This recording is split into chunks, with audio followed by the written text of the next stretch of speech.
Alors, nous avons vu dans la première partie comment l'information pouvait être à la fois interprétée par notre cerveau, soit par des phénomènes tout à fait personnels, voilà, nous ne sommes pas tous connectés pareil, ou par le contexte dans lequel nous recevons l'information.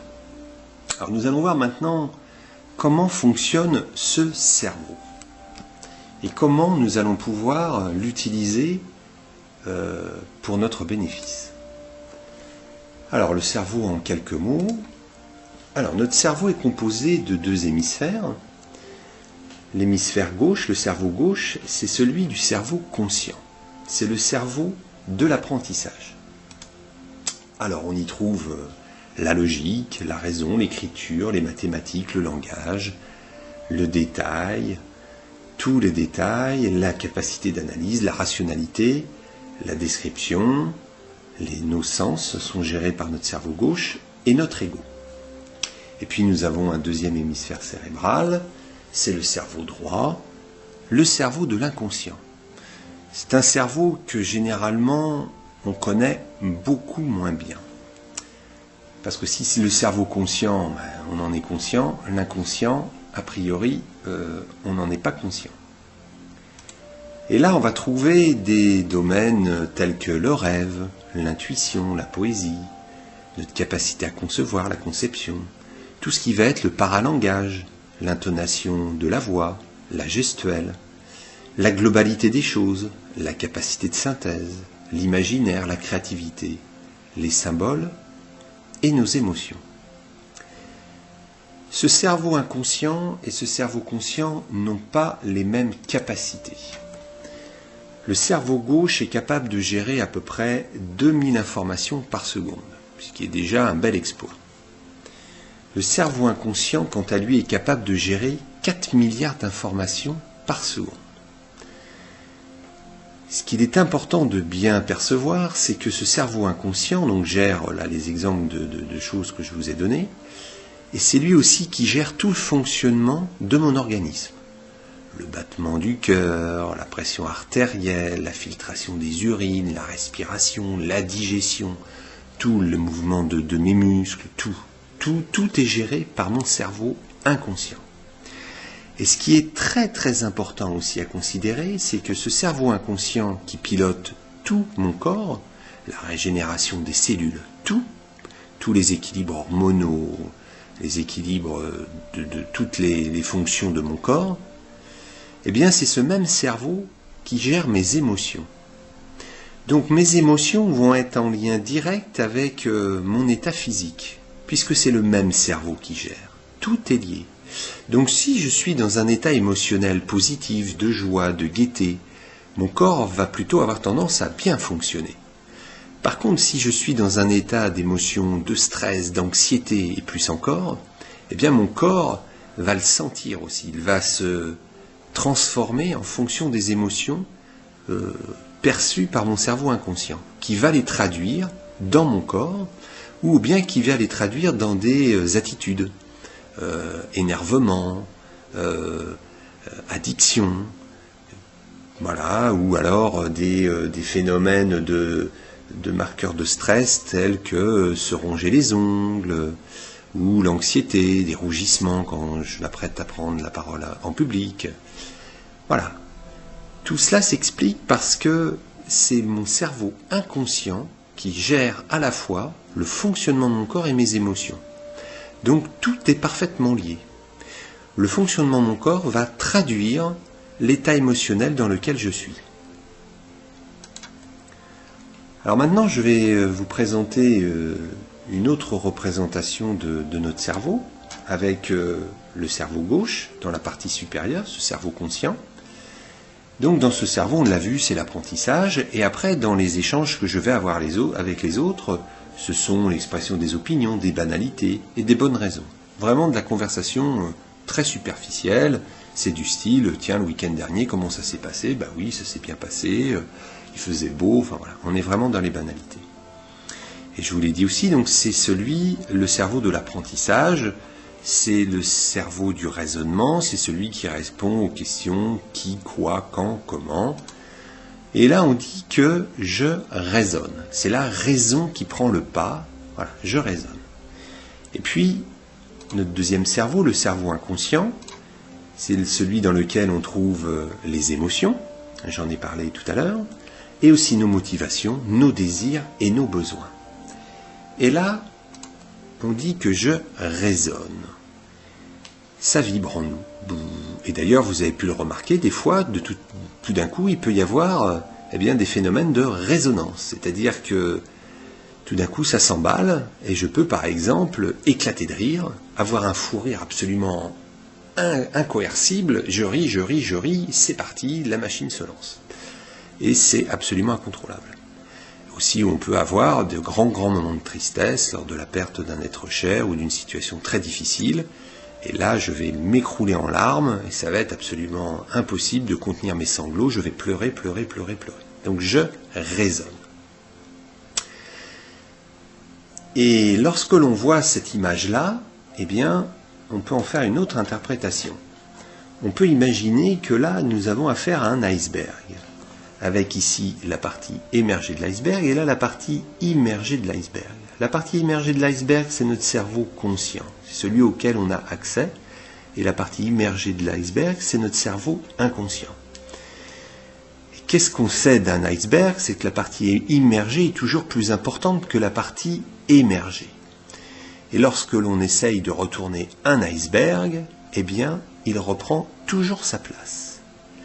Ce qui se passe ici dans notre cerveau inconscient est bien plus puissant que ce qui se passe dans notre cerveau conscient. Ce qui fait que, par exemple, une personne qui souhaite cesser de fumer, si elle souhaite cesser de fumer avec la volonté c'est un phénomène conscient, ça ne marchera pas. Ça n'est pas assez puissant. Parce que ce qui génère l'envie de fumer, c'est ici, dans le cerveau inconscient. Et c'est bien plus puissant. De la même façon, une personne qui rougit avant de prendre la parole en public, elle aura beau se raisonner en se disant « arrête », et par la volonté, ça ne marchera pas parce que les mécanismes qui déclenchent le rougissement, je vous rappelle, émotion, fonctionnement du corps, c'est quelque chose de très très profond en nous, ça se déclenche ici. Donc, quand je souhaite changer quelque chose de profond en moi, la volonté, c'est l'échec. La volonté, c'est ici, et c'est là que ça se passe. Alors, comment et quand est-ce qu'on a accès à ce cerveau inconscient? Le premier moment dans notre vie, il dure assez longtemps, c'est dans l'enfance. Les choses vont venir s'inscrire ici dans notre cerveau inconscient dès les premiers mois de grossesse de maman, Et donc pendant la vie du futur bébé dans le ventre de maman, bébé commence à enregistrer des informations qui viennent se mettre ici. Il a le ressenti de sa maman, il a déjà aussi son propre ressenti en fonction des situations, de l'émotion de sa maman, et donc il va commencer à s'inscrire des choses comme ça. Et puis après la naissance, c'est ce jusqu'à 7 ans. La porte est ouverte et les informations vont venir ici. Donc des informations émotionnelles, des informations... Et là, c'est un peu à la façon d'un livre blanc. C'est-à-dire qu'au début de notre vie, dès les premiers mois de grossesse, les informations vont s'inscrire sur notre livre de notre vie. Et au début, donc, le livre est blanc et les premières informations s'inscrivent. Et le bébé dans le ventre de sa maman ou après prend l'information comme vraie. Quand on est petit, on n'a pas les moyens de comparer l'information et de prendre du recul par rapport à l'information que l'on reçoit. Donc tout ce que je reçois, c'est la vérité. Donc je la reçois de mon éducation, de mes parents, à l'école, et toutes les expériences que je peux avoir avec les gens qui m'entourent. Les premières informations sont des informations jugées comme la vérité. Et ça va me donner ma vérité. Ça va me donner... Et je vous posais la question tout à l'heure, la réalité existe-t-elle? Ça va me donner ma vision des choses, une réalité, mais qui n'est que la mienne, qui n'est que le fruit de ce que j'ai connu pendant mon enfance. Voilà, ni plus ni moins. Et je me prête à dire que, par exemple, moi, si j'étais né dans un autre pays, sous d'autres latitudes, bien évidemment, je ne serais pas le même que je suis actuellement. J'aurais une enfance différente et donc toutes les expériences que j'aurais eues auraient fait de moi un individu complètement différent. Donc tout ce qu'on va vivre là dans notre enfance va générer notre grille de lecture de notre monde et ça va être enfoui là dans notre cerveau inconscient. Alors bien évidemment, quand j'ai 3-4 ans et que je vis une situation, je n'ai pas le recul d'une personne de 20, 30 ou 40 ans qui pourrait se dire attention là, c'est pas ça se passe pas comme ça. Non, moi je suis tout petit, je prends l'information comme vraie. Et voilà. Et donc ça peut m'ancrer des choses dans ma tête qui vont, pour certaines, jouer en ma faveur. Voilà, ça va être positif. Et dans d'autres cas, jouer en ma défaveur. Ça va me ralentir dans ma vie. Le deuxième moment dans notre vie, et nous en connaissons évidemment de nombreux, où l'on peut accéder au cerveau inconscient, c'est sous l'emprise de l'émotion. Sous l'emprise de l'émotion, je vous ai parlé tout à l'heure des moments où, par exemple, je me mets à rire, tellement rire que je vais en pleurer d'ailleurs, et c'est absolument incontrôlable, je rigole. Eh bien, sous l'émotion, je vais pouvoir, de façon où il va se développer de façon inconsciente, un enregistrement des informations dans mon cerveau inconscient. Je vais prendre un exemple, je réussis un projet, je réussis un examen, je suis super content. J'ai de la joie, voilà, ça c'est une émotion, la joie. Et cette information va se loger dans mon cerveau inconscient. Si bien que quand je vais me retrouver dans une situation analogue, d'un projet que j'ai réussi, d'une situation que j'ai bien gérée, eh bien mon cerveau va tout de suite faire un raccourci, un peu comme tout à l'heure avec les images, il va tout de suite interpréter la chose, et là, de façon positive pour moi. Voilà, je rencontre une situation analogue, eh bien, ça va bien se passer pour moi, puisque avant, ça s'était bien passé. Et puis, il y a des situations où on a moins bien géré, ça s'est fini par de la tristesse, par de la colère, peut-être de la souffrance. Et de la même façon, quand je vais retrouver une situation analogue, eh bien, par défaut, je risque de me mettre dans cette situation de colère, de tristesse ou de souffrance, et donc en une situation plutôt d'échec. Donc les émotions, quand je disais tout à l'heure, s'émouvoir, c'est se mouvoir, on peut s'en servir vraiment très fortement pour mobiliser toute notre énergie, évidemment en envoyant une émotion positive de joie et d'enthousiasme. Et puis l'autre moment où on a accès à notre cerveau inconscient, eh bien c'est dans cet état de conscience élargie, qui s'appelle aussi l'hypnose, parce que lorsque nous sommes dans cet état de conscience élargie, eh bien nous avons accès directement à notre cerveau inconscient pour aller lui parler et remplacer les messages qui nous gênent dans notre vie par des messages bien meilleurs, bien plus forts, et qui vont nous faire redécoller et nous faire avancer. C'est ça le but de l'hypnose. L'hypnose, c'est d'aller semer des graines dans le cerveau, des graines qui après vont germer, pousser, pour donner tout plein de belles choses, pour me permettre d'avancer dans ma vie, pour gagner en bien-être, en mieux-être, pour améliorer mes performances, enfin, révéler toutes les immenses richesses que j'ai à l'intérieur de moi et qui ont été à un moment tronquées, cachées, parce que avais-je mal compris ou m'avait-on mal expliqué? J'ai reçu des informations qui sont venues se loger dans mon cerveau inconscient et qui ont brouillé les choses, qui ne m'ont pas permis jusqu'à présent de révéler tous ces immenses talents.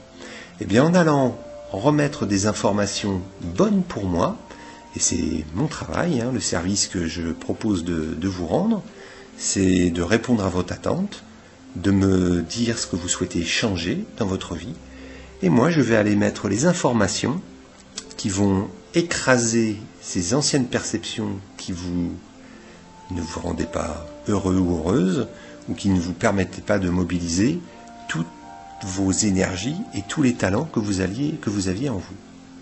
Voilà comment ça fonctionne. Alors donc, vous l'avez bien compris, nous avons vraiment tous les moyens en nous pour mener une vie très agréable en mobilisant toutes nos immenses richesses. Elles sont en vous, elles sont en chacun d'entre nous. Et donc ça peut passer par du mieux-être, retrouver la ligne idéale, cesser de fumer, cesser de se ronger les ongles, gérer son anxiété, bien dormir, pour ne citer que ces exemples-là, et aussi permettre le développement de ses performances, être à l'aise quand je prends la parole en public, développer mon intuition, être à l'aise en réunion quand je travaille, développer tout mon volet professionnel. Je vous accompagne, je fais du coaching, et aussi pour les sportifs professionnels, être capable de mobiliser toute leur énergie, tout leur savoir-faire au moment de la compétition, quand ils vont être dans leur effort. Voilà quelques exemples d'applications pratiques de l'hypnose. Écoutez, voilà, je vous invite à prendre contact avec moi. Si vous avez une demande, nous en discuterons au téléphone pour envisager ensuite ce que vous souhaitez pour vous de meilleur. À très bientôt. Au revoir.